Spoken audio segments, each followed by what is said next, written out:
And this is a question, like, do you want to live in a country where the people who own the literal country pay tax or not? Well, if you don't, you're going to have a big problem. Give a massive round of applause for the incredible Gary Stevenson!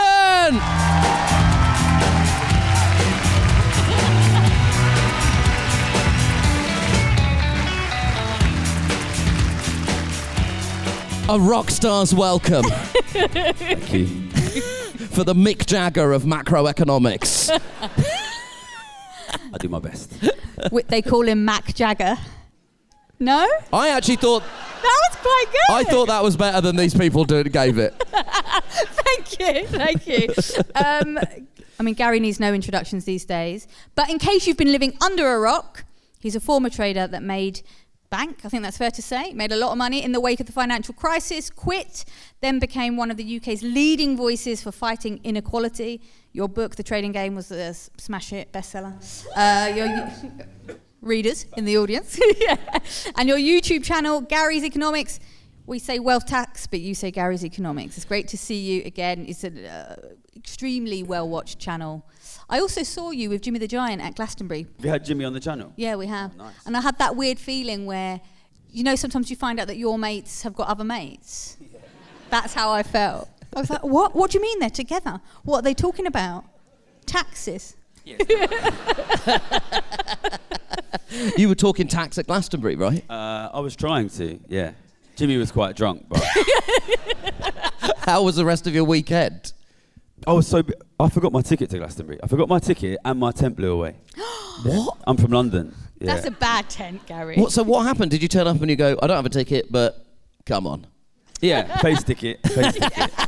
Got me in eventually. Face tent doesn't quite work the same. Did you have to just blag a tent off No, I someone? just found some Welsh guys and they put a tent up for me. That was it. Yeah. The Welsh are resourceful as a nation. They will just put a tent up for you. You've also been touring for the last few months. What have you been doing? What have you been chatting about? I've been going around. It's translations of the book. Yeah. So I used to live in Japan. I speak Japanese. I don't know if you know that, but I knew one of those two things. I didn't realise you spoke Japanese. Yeah. So the Japanese translation come out. So I wanted to go and do. So there's an interview of me talking about economics in Japanese now on YouTube. What? For those who didn't know, check it out. I don't know what you need to search, but you can find it on my Twitter. So I wanted to go there to promote the book, and then I went to Italy and Portugal and Sweden and Norway, just like promoting translations, but obviously also like talking about inequality, talking about wealth taxes, and it's the same thing happening everywhere. By the way. That's what I wanted to ask you. Yeah. What is the kind of global? Is there common threads? You go to Portugal and like everybody hates their centre-left party. They got absolutely smashed. There's like a growing far-right party that their name is like Enough Immigrants, basically. Yeah. And they're just growing and they're growing. It's the same thing everywhere, which is, people always ask me like, oh, can you fix it just in one country? Can you fix it just here in the UK? Like, why? Why just here?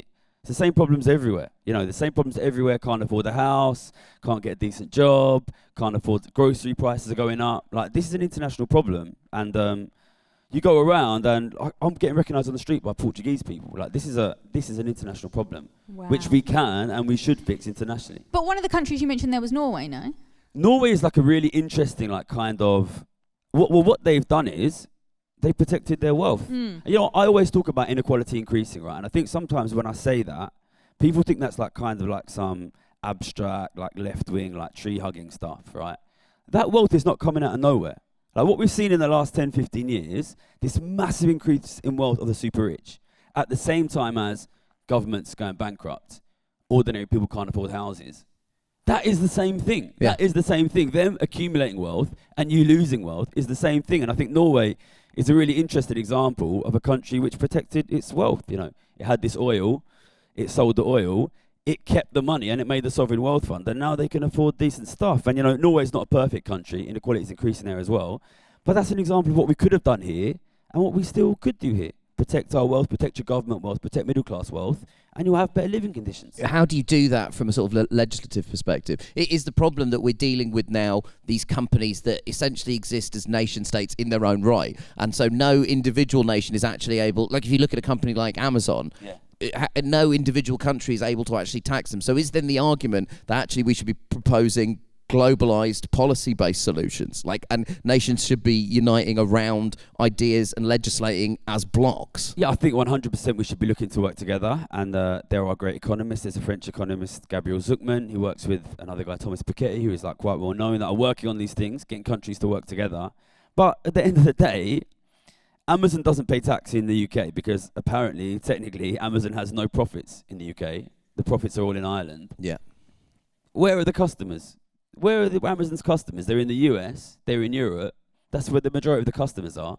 To be honest, I think it's a bit of a joke. We say we can't tax them as if these guys are like Gandalf or something. Oh, sorry, profits are in Ireland. Yeah. We can look, where are your revenues? There's not, just look at whether, and we say let's tax them on the revenue. Honestly, I get this against me all the time. You can't tax them, you can't tax them. If you tax them, they'll leave. Like these guys are magicians, right? Passive income is income that comes from somebody else. If I own your house and you pay me... Terrible news for me. You pay your rent to me, Yeah. and then I say I live in Dubai, the money comes from you. We can tax it at source. I think, honestly, it's a comedy. Did you see that comedy sketch? Who was it? I think Kevin Bridges, where he said, these guys all say they live in the Bahamas or the Cayman Islands. Yeah. He said, what's the Cayman Islands going to do? Like, we'll just... But it's true. Like, Yeah. The wealth is here. The wealth is here. It's in the West. And they are impoverishing ordinary working families in this country, all across Europe, United States, Japan, Australia. It's happening everywhere. We can tax them. We can tax them. But what about the wealth flight, Gary? They'll fly away on their jets to somewhere, and we're scared. Well, it didn't work for Roman Abramovich, did it? We're all talking about we can't tax the rich, we can't tax the rich. If you tax them, they'll leave. Suddenly, government decides we're going to tax specifically Roman Abramovich. Yeah. He leaves. He's in Russia. Where's Chelsea Football Club? It's in Chelsea. Is that money going to Roman Abramovich anymore? No. It's as simple as it. These guys, they always... So what you're saying is it doesn't matter if they go. The revenues can't move. This is the thing. They utilise the same confusion all the time, which is in the mind of an ordinary person, you think a rich guy is whatever, a banker, a lawyer, God forbid, a YouTuber, who's like working and making money, right? I know his stand-up comedian was left off that list. If we decide... Don't worry, I'm a journalist, not my problem. Nish Kumar, who now has his own brand of beer, apparently. You could go and you could move to Dubai, right? Yeah. And you could do your work in Dubai, right? Yeah. But we're not talking about taxing working people. I've never once said tax working people. I'm saying tax wealth, not work. Mm. We're talking about taxing individuals and families that have wealth of £100 million, £1 billion. These guys own your assets. Yeah. They own the land. They own the buildings. They own the government debt. They can go to Dubai. Those assets are still here. If I own the government debt, my money comes from the UK government. It comes from the UK taxpayer. And they always use this bait and switch, which is, they'll leave, they'll go work in Dubai. If I own your house, it doesn't matter where I live. That house is your house. We're not talking about taxing working people. We're talking about taxing the people who own your country. And this is a question, like, do you want to live in a country where the people who own the literal country pay tax or not? Well, if you don't, you're going to have a big problem. The house example is a really good example as well, because you hear that spoken about regularly. If we bring in rent controls, the landlords will leave. Okay, but they're not taking the houses with them. The houses have stood there before these people were born. So what happens to those houses? Will they return to local councils? Maybe that would be a good thing. Yeah, that's a good point. Sometimes when I talk about taxing the guys who own the assets, own the houses, I've had somebody say to me, but if you tax them, then where will our kids live? And I think that's like a really fascinating thing to say, because people have obviously in their mind confused taxing wealth with burning down houses. And then the other thing people say, which I think is interesting, which they say you can't tax them because they don't have the money. What they have is the assets. So they don't have the actual money. I can't pay it because they don't have the money. And then if you tax them, they might have to sell the assets. God forbid they have to sell the assets. Listen, if I give all of the assets to 10 guys and they never ever have to sell any assets, how are your kids going to buy assets? What you want is for the super rich guys to sell their assets so that ordinary working people can buy houses. This is how it used to work. But what if the rich guys make more assets in Bitcoin? This is a joke, but the truth is, this is kind of where we are. Yeah. We live in this mythological fantasy where it's we'll just build more. We'll just build more. If it was that easy, everybody would do it. I used to live in Tokyo, 38 million people. Housing is unaffordable.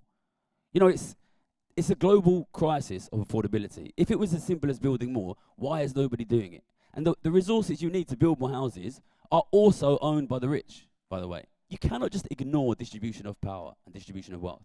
Because the problem is it compounds, right? If I give Nish everything, and he never ever has to sell anything, then we're never going to get anything. Look at Deal. I take that deal. You heard it. Legally binding, force majeure. You have to deal with it. You have to deal with the distribution of wealth, the distribution of power. There's no other way. Yes. So can I ask you specifically your thoughts this week on what's been happening in the UK? So there was this idea that did someone just go, oh, God? So there was this idea that the cuts to disability benefits had to happen to plug holes in the Treasury's balance sheet. Now, before we get to the U-turn and what that means for us next, what were your thoughts when you heard that, this idea that there was no other way to plug this? And again, let's not go down the road of they didn't know that this hole in the budget was there. They did know. We talked to Paul Johnson from the IFS on this podcast where he said that both the major parties were lying about the state of the public finances and they were both aware of this hole. There's no point in almost relitigating that.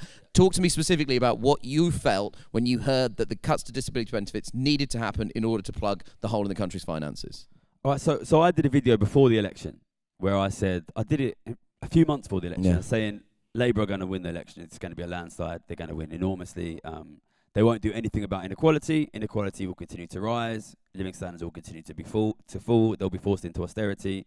They'll be unbelievably unpopular within a year, and they'll get smashed at the next election. And that my fear was that Labour would basically open the door to like Farage. Yeah, and that's I think exactly what's happening. But to be honest, it would be easy, you and me, to point at Keir Starmer, point at Rachel Reeves, and say, "Oh, these guys are the bad guys." This is actually not a Labour-specific problem, right? This is happening in every country in the world. What you really have here is a failure of ideas, a failure of understanding in the political centre with regards to economics, which is these guys simply do not think about and do not talk about wealth inequality and wealth distribution. In a context of massively increasing wealth inequality, what that means is government wealth collapsing, middle class wealth collapsing. Look at government wealth. The graphs are unbelievable. 50 years ago, we had a relatively rich government that owned stuff and could provide stuff. Now the government is massively indebted, so they can't provide stuff. Listen, what you have here is a government, but it's not just our government, because I don't want to like personalise it just to Labour, Rachel Reeves. Yeah. But you have a government that has a hole in the bottom of the boat, and wealth is hemorrhaging out of that hole, and their solution is just row harder. This is inevitably going to happen. This is inevitably going to continue. If we play chess and you take one of my pieces every single turn, then I'm going to lose that game of chess. Yeah. You have to protect your wealth. You have to protect your wealth. You know, and I'm hoping, I think it's becoming increasingly clear, Labour are going to get decimated in the next election. And I'm hoping they're watching things like this and they're watching the videos that I'm making and they're realising why. I'm hoping they're realising why, because, you know, I'm disappointed. Well, to be honest, I'm not, because they're exactly what I predicted they would be. I would like to call out anyone in Labour. This will get worse if you do not deal with the growing inequality. So you've got 4 years. 4 years to do something. If you do not deal with that growing inequality, the government will get poorer and poorer and poorer. And what that means is you lose the NHS. You lose education. You know, what we're seeing now is you're losing support for disabled people, but that is just the first cut. That is just the first cut. But I don't want to point fingers at Labour. You know, I'll be speaking backstage to Oliver, the Labour mayor here. He seems like a nice guy. And, you know, the only way that we fix these things, unfortunately, is through the Labour Party. So I'm here to talk to them. And if they want to talk to me, I'm here.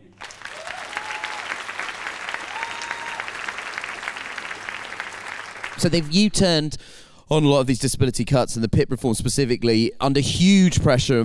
Always worth acknowledging the huge hard work that was done by grassroots disability charities, disability rights advocate groups. We were down there at the mass lobby when it happened. That is politics at its best. It was pressure by organised grassroots organisations who were bringing their lived experience of what the realities are for a disabled person to the Parliament and putting pressure on MPs. It is very, very important and very, very worth celebrating, right?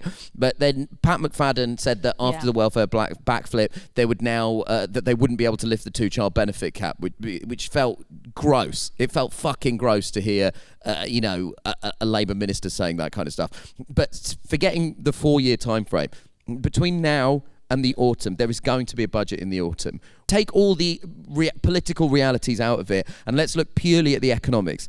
How do we start fixing the hole in the boat? And we have this huge policy lever that the government can pull in the autumn with the budget. What needs to be in the budget? I think you first need to accept that this massive wealth redistribution has happened. Yeah. You need to accept that. We have a government that is massively indebted. Their net wealth position is enormously negative. They're increasingly turning to the middle class. The middle class wealth position is worsening. That's the reality. And that means until you address that and fix that, the ability for governments to do things is very limited. And we can all sit here and point fingers and say, oh, you're not fixing things. Like, their financial situation is really, really bad. They need to address that. But it's not just about money. We talk about government debt. We never talk about who owns that debt. If the government, I talk about it all the time. The government's given out £1 trillion since the beginning of COVID, £20,000 per adult. Where is that £20,000? There's this phenomenal naivety. And if you give away all of your resources, you will be poor. You need to get your resources back. That has to be about taxation. But taxation is not on the menu. And, even on the left, there's often conversations about, conversations such as this: what should we spend on, what should we spend on, what should we spend on? And I'm here screaming, protect your resources. God damn, protect your resources. You have to get your resources back, and we've lost them. So, the truth is, until and unless you deal with that taxation question, it's going to be a continual choice of, do we want to destroy the lives of disabled people, or do we want to shut down the NHS? You look at the government wealth and ask yourself, where has that wealth gone? How do we get it back? Until we start having that discussion, it's going to be it's going to be Squid Game out there, where we're all fighting, protect my thing, protect my thing, protect my thing. We need to stand together to get the wealth back that we've lost. It's the only way to improve our living conditions. So you start with a traditional the wealth tax that you're proposing, a 2% tax on assets over £10 million. So that raises up to around £24 billion, right? So that is that a lever that you think that's a lever the Labour government could pull in the short term in the budget? Reform of the capital gains tax system, which is not a particularly left-wing idea. Nigel Lawson, when he was the Conservative Chancellor, also believed that the cap gains tax system needed to be reformed. That raises another £12 billion, right? These are short-term levers that the government can pull, but it requires, what you're saying is it requires them to start the conversation that there has been this mass transfer of wealth. Yeah, we call for a wealth tax. I mean, when you say wealth tax is a short-term lever, you can't just bring it in. I always remember when the Conservatives brought in second home tax, an extra 3% on second homes. And I was really shocked because I don't really trust the Conservatives. I see them as protecting the interests of the rich, and here's them putting a tax kind of on the rich. Yeah. So I looked into the details, and they had an exemption for people who buy 7 or more homes at once. Oh. And then Jeremy Hunt bought 7 homes and paid the reduced rate of tax. So it's not as simple as... Oh, my God. People ask me this all the time, what can they do, what can they do? And to be honest, I understand the question, but sometimes it frustrates me because I think it fails to recognise the seriousness of this problem. It's not, people say, oh, Gary, if you were Chancellor, what would you do? Listen, I'm trying to get wealth taxation on the table. It's not realistically going to happen short term. Even if it was, the rich have their lobbyists, they have their newspapers. They're going to swarm in and they're going to try and get loopholes in that bill. And then I need to be able to make sure the loopholes don't get in the bill. And people are worried that the tax will come in, it will be filled with loopholes, and it will hit the middle class. That's a legitimate risk. That is a legitimate risk. But we need to get something on the table. I don't want to be depressing, but you have to be realistic about how you win this. First, you win the public argument, right? This is what's going to happen, right? Labour are going to get smashed in the next election, right? But as we come into that next election, I want to have 10 million YouTube followers, and they have to call me. And then I get in there and I say, what are you going to give me on wealth taxation? That is the only way we get this. But is that conversation not happening now? Because you did say in one of your videos that the Labour Party is trying to bring you in and you're still undecided about whether you go in or not. I don't know about bring me in. They messaged, some people at Labour messaged us and they said, we want to come on the channel, we want to send people on the channel. Yeah. And it was like, the beginning of this year was just crazy for me. I didn't really have time to, and I thought we should have them on. But then when I spoke to my guys, I have a small team, they were like, that's going to be rubbish. That video is going to be rubbish. And we were like, well, because you know what, Oliver's great. I suppose he will come in, he's nice. But you know what they're like, right? Yeah, they're boring, right? And then So then we were like, the only way that the video will be good is if you have them on and you just rip into them. Like that is what will get me views, and that's what will get like the channel to grow. But at the end of the day, there is, because of the electoral system we have, we could get into it, there is really no realistic way towards progressive movement that does not go through the Labour Party.